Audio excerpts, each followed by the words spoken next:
샬롬, 고난주간 둘째 날입니다. 오늘도 십자가를 묵상하며 예수 그리스도의 고난을 마음에 새기며 또 주님의 말씀으로 하루를 살아갈 수 있는 복된 하루가 되기를 간절히 소망합니다. 함께 나눌 말씀 요한복음 18장 12절부터입니다. 로마 군대 병정들과 그 부대장과 유대 사람들의 성전 경비병들이 예수를 잡아묶어서 먼저 안나스에게로 끌고 갔다. 안나스는 그 해의 대제사장인 가야바의 장인인데, 가야바는 한 사람이 온 백성을 위하여 죽는 것이 유익하다고 유대 사람에게 조언한 사람이다. 시몬 베드로와 또 다른 제자 한 사람이 예수를 따라갔다. 그 제자는 대제사장과 잘 아는 사이라서 예수를 따라 대제사장의 집 안뜰에까지 들어갔다. 그러나 베드로는 대문 밖에 서 있었다. 그런데 대제사장과 잘 아는 사이인 그 다른 제자가 나와서 문지기 하녀에게 말하고 베드로를 데리고 들어갔다. 그때에 문지기 하녀가 베드로에게 말하였다. 당신도 이 사람의 제자 가운데 한 사람이죠? 베드로는 아니요 하고 대답하였다. 날이 추워서 종들과 경비병들이 숯불을 피워놓고 서서 불을 쬐고 있는데 베드로도 그들과 함께 서서 불을 쬐고 있었다. 대제사장은 예수께 그의 제자들과 그의 가르침에 관하여 물었다. 예수께서 대답하셨다. 나는 드러내놓고 세상에 말하였소. 나는 언제나 모든 유대 사람이 모이는 회당과 성전에서 가르쳤으며 아무것도 숨어서 말하는 것이 없소. 그런데 어찌하여 나에게 묻소? 내가 무슨 말을 하였는지를 들은 사람들에게 물어보시오. 내가 말한 것을 그들이 알고 있소. 예수께서 이렇게 말씀하시니 경비병 한 사람이 곁에 서 있다가 대제사장의 그 무슨 대답이냐 하면서 손바닥으로 예수를 때렸다. 예수께서 그 사람에게 말씀하셨다. 내가 한 말에 잘못이 있으면 잘못되었다는 증거를 대시오. 그러나 내가 한 말이 옳다면 어찌하여 나를 때리시오? 안나스는 예수를 묶은 그대로 대제사장 가야바에게로 보냈다. 시몬 베드로는 서서 불을 쬐고 있었다. 사람들이 그에게 물었다. 당신도 그의 제자 가운데 한 사람이죠? 베드로가 부인하여 나는 아니요 하고 말하였다. 베드로에게 귀를 잘린 사람의 친척으로서 대제사장의 종 가운데 한 사람이 베드로에게 말하였다. 당신이 동산에서 그와 함께 있는 것을 내가 보았는데 그러시오? 베드로가 다시 부인하였다. 그러자 곧 달기 울었다. 아멘. 예수님은 로마 군사들과 대제사장이 보낸 성전 경비병들에 의해서 예수님은 포박되어서 안나스의 집으로 끌려갑니다. 안나스는 대제사장 가야바의 장인이었습니다.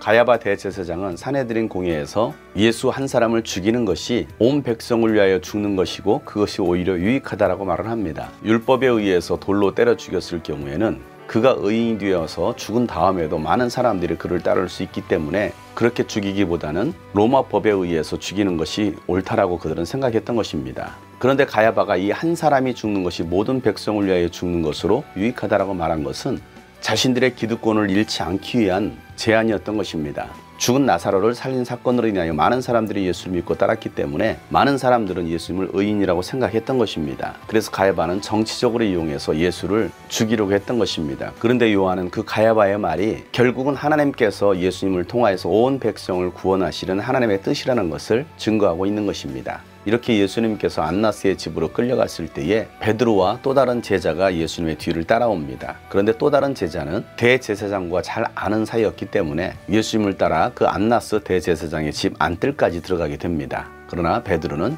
들어오지 못하고 문 밖에 서 있었습니다. 그래서 대제사장을 잘 아는 예수의 제자는 문을 지키고 있는 하녀에게 가서 말하고 베드로를 안으로 데리고 들어옵니다. 그럴 때에 그 하녀가 베드로에게 말하기를 당신도 이 사람의 제자 가운데 한 사람이지요? 라고 묻습니다. 그러자 베드로는 아니라고 말을 합니다.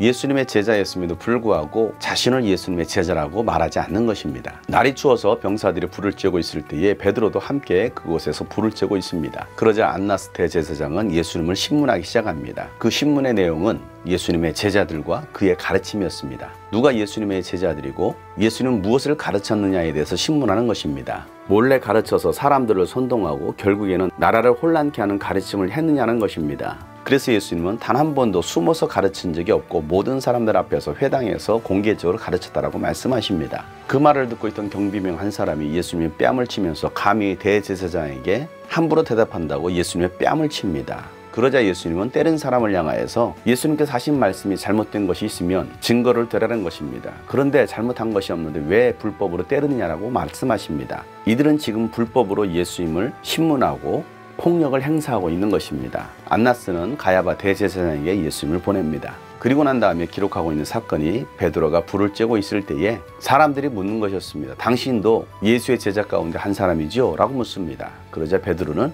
또다시 아니라고 말을 합니다.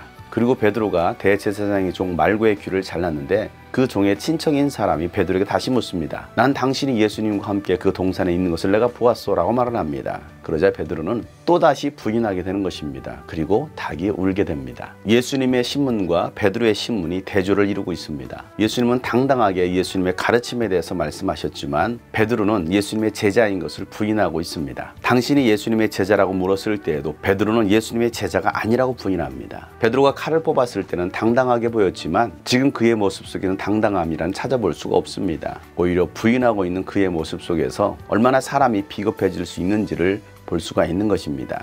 예수님은 사명을 감당하기 위해서 제자들에 대해서 또한 가르침에 대해서 명확하게 말씀하고 계시지만 베드로는 그렇게 하고 있지 않은 것입니다. 오늘 우리는 어떤 삶을 살고 있습니까? 내가 믿는 예수 그리스도의 십자가의 고난을 당당하게 선포하십니까? 아니면 사람들 앞에서 부끄러워하고 부인하는 사람입니까? 오늘 이 말씀을 통해서 베드로와 같은 신앙이 아니라 예수 그리스도를 닮아갈 수 있는 저와 여러분 되시기를 주 여러분 축복합니다. 폭력과 불법을 행하는 자들이 아니라 정의와 공의를 행할 수 있는 저와 여러분 되시기를 간절히 소망합니다. 샬롬.